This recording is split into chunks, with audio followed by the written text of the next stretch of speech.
Right, recording. So hello, hi you guys, and welcome to my channel. I'm back with a new reaction video. Why did I get out of breath? I don't know. Oh my god. We're gonna check out a video called NBA Analysts Reaction of Luka before and after the draft. So we're gonna see what they say. I'm not gonna ramble. Let's get straight into this video. All right. Let's go.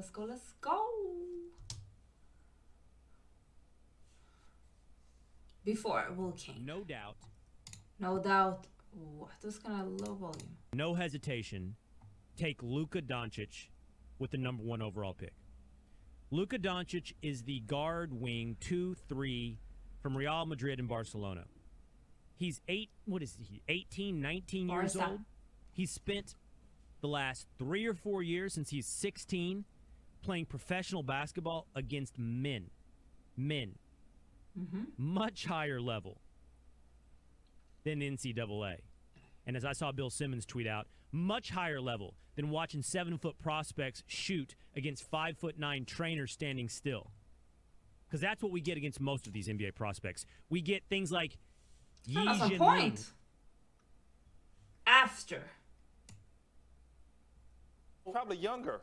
So you know, taking their rookie seasons alone as evidence, you might have an argument between Blake Griffin and Luka Doncic, but I don't think that's how we can judge who's the best rookie since LeBron James. I think that's part of it. I think the other part is, where do you feel like the arrow is pointing for this particular player? And I think with Luka, to all the reasons that Ryan laid out, the arrow is going so high up. It doesn't feel like the thing everybody said about him when he came out, that he's already at his ceiling. Blake suffered not just from having one of his best seasons of his career, his rookie year. The league changed out from under Blake as it was happening. The league moved out to the three-point arc. The league became big men need to be able to stretch the floor. Right after, the Golden State Warriors happened right after Blake did this as a rookie. Luka feels like he's ahead of where the NBA is going. Like how Ryan laid it out, he's versatile, he's big, he can run an offense. I've never seen the kind of vision he has. I mean, you've seen it. LeBron obviously had it as well. But his brain seems to be on a 3-second fast-forward loop of everybody else. He knows the right play to make. And I think this is the most important part. And again, I think you said a lot of these things, Ryan. He has that special thing, man. He's clutch. Before they started tanking, he was up towards the top of the league in clutch shooting to win a game in the last 5 minutes. And he's got a special move. That step-back three, I mean, as a rookie, he's already got the things that we go, wow, James Harden has that. I mean, he was on point. Or am I tripping? Like in the beginning, before and after, he was like he was on point, no? Am I missing?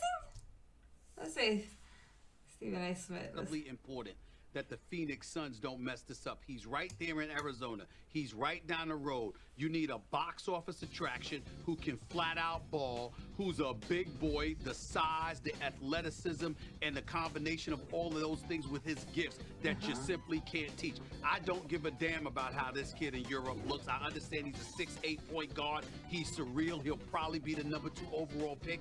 If it were anybody else, of course you take those things into consideration. But in Phoenix, considering the level of ineptitude that they have raked that city with in terms of its basketball product that they put out on the floor, DeAndre Ayton, there is nothing to think about. There is nothing to talk about. There is nothing to debate. There is absolutely nothing to consider. You have to take DeAndre Ayton with the #1 overall pick because you are the Phoenix Suns. Anybody else, you can debate it, you can throw it up in the air. But my God, what they have been subjected to in terms of their basketball product since the days that Steve Nash and Mike D'Antoni left. I mean, come on. You've got to take this kid #1 overall. If I'm the Phoenix Suns, I change my phone line. I cut it off. I don't talk to anybody. I'm not answering anybody. I'm not entertaining anything, Max. I'm taking DeAndre Ayton. I'm not even talking to anybody. Okay, let's see. Want to see the Rookie of the Year? It ain't DeAndre Ayton in Phoenix, regardless of what happened when he dropped 23 and 18 last night in Boston. Okay.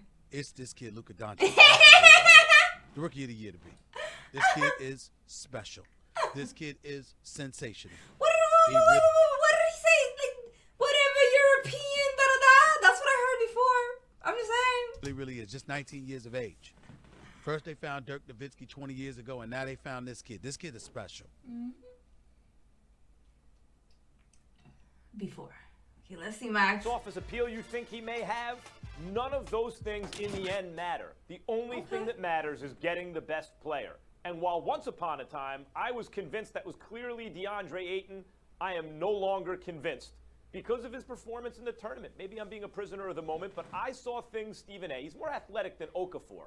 But like Okafor, may not be as ideally suited to the modern game, or the postmodern game if you want to call it that, than some of the other guys in this draft. And I'm not talking about Doncic, who apparently doesn't react well to pressure on the ball. No, not great if he's going to be a primary ball handler. No, I'm not talking about either one of those guys. Okay. I look at guys like Jaren Jackson and Wendell Carter, and I see guys there that are more like the best players that have come out of the draft recently.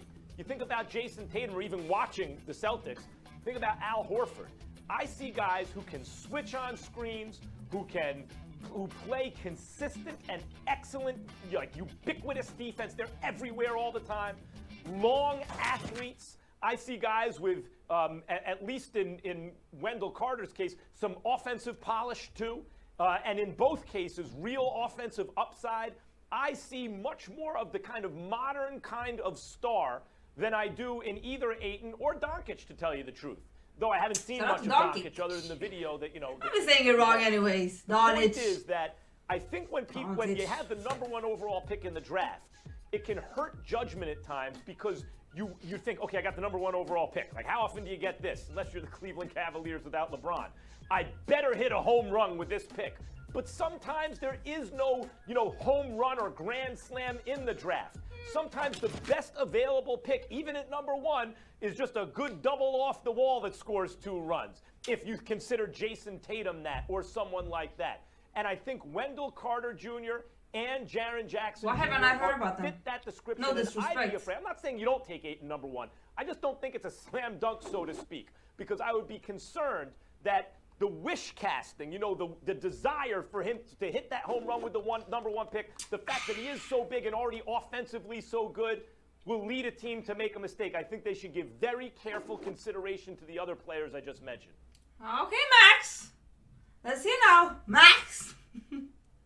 He's the best player taken in the draft, including Ben Simmons, in the last 3 years. He's a franchise player. He reminds me of the way Tobias Harris is fitting on the Sixers and the way Boogie is fitting on the Warriors. It's like, boy, that's the best version of what that could have been. Yeah. All the hype about Luka, he's the best version of what you could have hoped for. He's a franchise player. I love watching him play, too.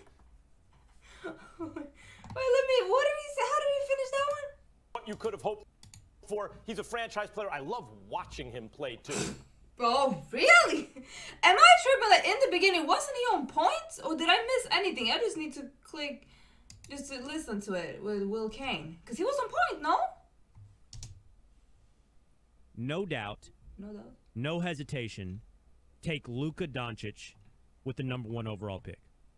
Luka Doncic is the guard wing 2-3 from Real Madrid and Barcelona. He's 18, 19 years old? Yeah, I think he was on point, right? With his description, and then after. But the other ones, I mean, at the end of the day, like, it's humans. Like, it's just fun to see the change, Just saying. I hope you guys enjoyed this video. Let me know your opinion down below. We'll see who's gonna be the MVP. Looks like Luka is up there. But I've seen in the comments, I don't want to change subject totally, but some people think that he's overrated, I saw in the comments. So it's kind of interesting to read the reasons for that, but he's going crazy now. Luka, Giannis, European players.